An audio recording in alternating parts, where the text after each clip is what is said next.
Avant l'attaque du ravageur, les nids sont à l'extrémité des rameaux. Il s'agit de la chenille hypomoneute, famille des teignes.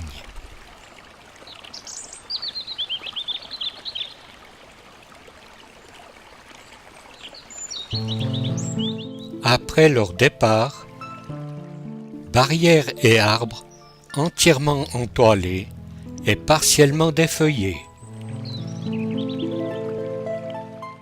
Toutes les chenilles, dont ce n'est pas facile de découvrir dans la végétation, vont se transformer en chrysalides.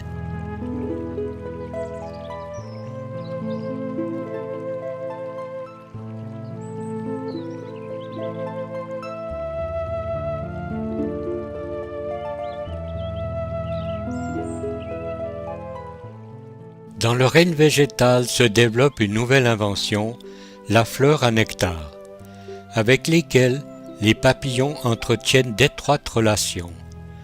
De nombreuses plantes fleurissent littéralement à l'intention des papillons. Dans certains cas, la structure des fleurs correspond exactement à la longueur de la trompe d'espèces déterminées de papillons.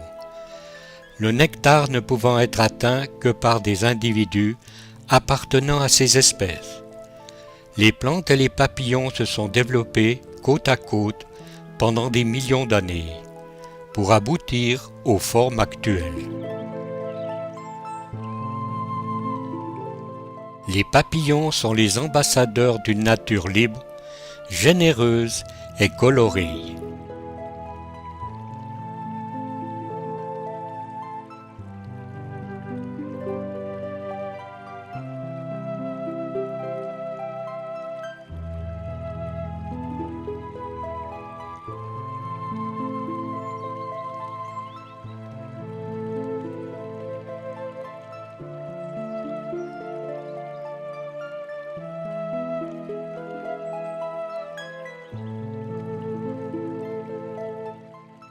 Certains papillons ont déjà disparu de Suisse, d'autres vont encore disparaître.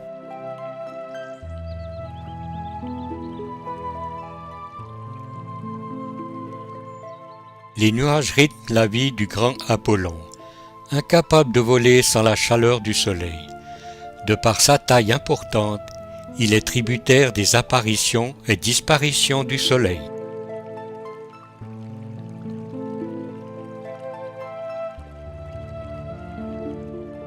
Les ailes servent à d'autres usages que les déplacements. Les muscles qui actionnent les ailes doivent avoir une certaine température corporelle pour que le papillon prenne son envol. Si la surchauffe menace, il se réfugie à l'ombre, ailes ouvertes, pour dissiper les calories excédentaires. Les mâles des lépidoptères doivent absorber d'autres substances pour pouvoir se reproduire. Ils doivent prélever des sels minéraux dans des flaques asséchées et dans les excréments d'autres animaux. Les fossiles des papillons ont tendance à être plus rares que ceux des autres insectes. Le fossile le plus ancien date d'environ 190 millions d'années. Ce sont des restes d'ailes qui montrent des écailles à cannelures parallèles et le réseau de nervures caractéristiques commun aux papillons. Il existe cependant quelques fossiles dans l'ambre. L'ambre est une fossilisation de certaines résines végétales. Détail d'une aile. Elle porte des deux côtés des écailles disposées comme les tuiles d'une toiture, qui déterminent la couleur et le dessin de l'aile. Grossissement 27 fois. Les chenilles et les papillons ont beaucoup de prédateurs. Les libellules n'hésiteront pas d'attaquer les papillons, posés ou en vol.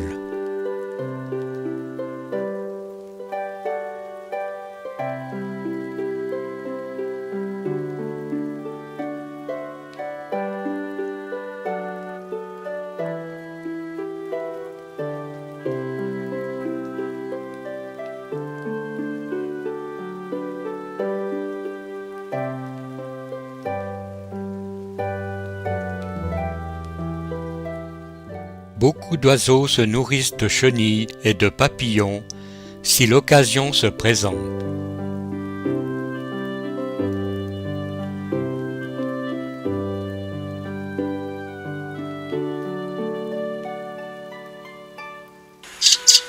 Pour la grive litorne, avec un petit tellement impatient et glouton, c'est plus facile de trouver des vers que des chenilles. Migre parfois jusqu'en Sardaigne et à Malte.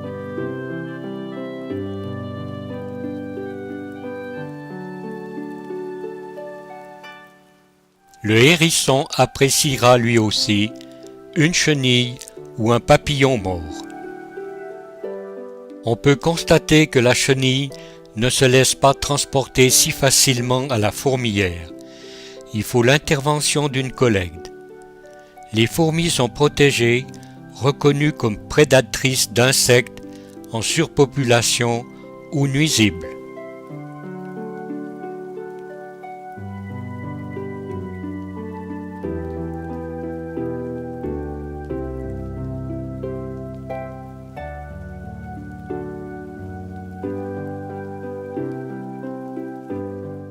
Sauf au printemps à la montée de la sève et la naissance des pucerons. Tout sera mis en œuvre pour les protéger. Les pucerons se nourrissent de sève, seuls les produits azotés qui se trouvent dans la sève sont nécessaires à leur développement.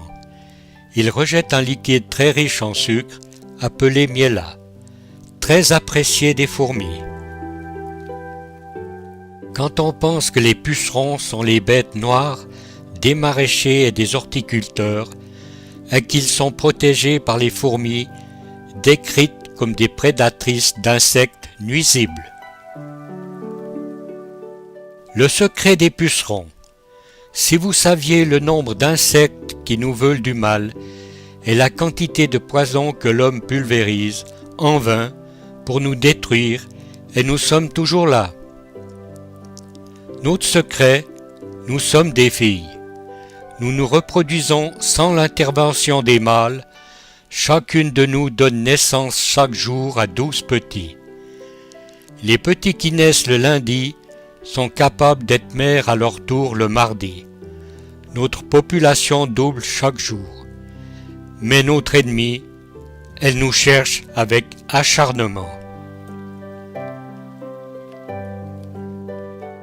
Elle peut manger 150 pucerons par jour, sa principale nourriture.